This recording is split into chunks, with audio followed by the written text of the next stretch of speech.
വന്യജീവി സംരക്ഷണ നിയമത്തിൽ അടിസ്ഥാനപരമായ മാറ്റം വരുത്തണമെന്നും വന്യജീവി അക്രമങ്ങളിൽ നിന്ന് ജനങ്ങളെയും കൃഷിയെയും രക്ഷിക്കണമെന്നും ആവശ്യപ്പെട്ട് സംയുക്ത കർഷക സമിതി ജില്ലാ കമ്മിറ്റിയുടെ നേതൃത്വത്തിൽ മാർച്ച് 11 തിങ്കളാഴ്ച കണ്ണൂർ RS പോസ്റ്റ് ഓഫീസിന് മുന്നിലും ഇരിട്ടി പോസ്റ്റ് ഓഫീസിന് മുന്നിലും പ്രതിഷേധ സമരം സംഘടിപ്പിക്കുമെന്ന് ഭാരവാഹികൾ പറഞ്ഞു. ഇരിട്ടിയിൽ സമരത്തിൽ പങ്കെടുക്കുന്നവർ രാവിലെ 10 മണിക്ക് ഇരിട്ടി പാലത്തിന് സമീപം കേന്ദ്രീകരിച്ച് മാർച്ച് നടത്തും. കണ്ണൂർ RS പോസ്റ്റ് ഓഫീസ് സമരത്തിൽ പങ്കെടുക്കുന്നവർ സ്റ്റേഡിയം കോർണറിൽ കേന്ദ്രീകരിച്ച് മാർച്ചിൽ പങ്കെടുക്കും. കണ്ണൂർ RS പോസ്റ്റ് ഓഫീസിന് മുന്നിലുള്ള സമരം കർഷക തൊഴിലാളി യൂണിയൻ സംസ്ഥാന സെക്രട്ടറി N. ചന്ദ്രൻ ഉദ്ഘാടനം ചെയ്യും. ഇരിട്ടി പോസ്റ്റ് ഓഫീസിന് മുന്നിലുള്ള സമരം P. സന്തോഷ് കുമാർ MPയും ഉദ്ഘാടനം ചെയ്യും. കൂടാതെ ദേശീയ സമരത്തിന്റെ ഭാഗമായി സംസ്ഥാനത്തുടനീളം defeat Modi save India vote for LDF എന്ന മുദ്രാവാക്യമുയർത്തി ജില്ലയിലെ 18 കേന്ദ്രങ്ങളിൽ മാർച്ച് 14 രാവിലെ ട്രാക്ടർ മാർച്ചും സംഘടിപ്പിക്കുമെന്നും ഭാരവാഹികൾ പറഞ്ഞു.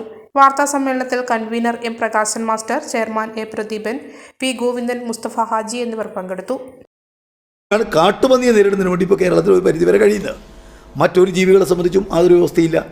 അപ്പോൾ ഇത്തരമൊരു സാഹചര്യത്തിൽ കൃഷിക്കാർക്ക് ഈ വനമേഖലകളിൽ ജീവിക്കാൻ തന്നെ സാധിക്കുന്നില്ല. കൃഷിക്കാർക്ക് മാത്രമല്ല അവിടെയുള്ള ആളുകൾക്ക് സാധിക്കുന്നില്ല. ഇപ്പോൾ ആറളത്തൊക്കെ തന്നെ നമ്മൾ ആറളത്ത് കഴിഞ്ഞ് 2 ദിവസമായിട്ട് ആനകൾ ഓടിക്കുന്ന കാര്യം നടന്നുകൊണ്ടിരിക്കുകയാണ്. ഇന്നത്തെ പത്രങ്ങളിലും അതിൻ്റെ എല്ലാം വാർത്തയുണ്ട്. പക്ഷേ ഉദ്ദേശിക്കുന്ന പോലെ ഓടിക്കാനാവുന്നില്ല. ഒരു ഘട്ടം കഴിഞ്ഞപ്പോൾ ആന ഇങ്ങോട്ടേക്ക് വരുന്ന നില വന്നു.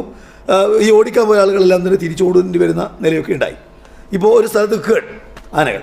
ഇന്നും ദൗത്യം നടക്കുന്നുണ്ട്. യഥാർത്ഥത്തിൽ ഇത് കൃത്യമായ നിലക്ക് പരിഹരിക്കാൻ വേണ്ടി കഴിയണമെങ്കിൽ ഈ നിയമത്തിനകത്ത് ഗൗരവമായിട്ടുള്ള മാറ്റം ഉണ്ടാക്കണം.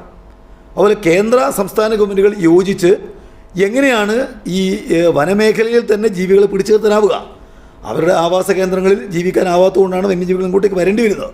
അപ്പോൾ സ്വന്തം ആവാസ വ്യവസ്ഥയിൽ വന്യജീവികളെ സംരക്ഷിക്കാൻ എന്താണ് ചെയ്യാനാവുക? ഈ കാര്യം സംബന്ധിച്ചിടത്തോളമുള്ള നടപടികളുണ്ടാവണം.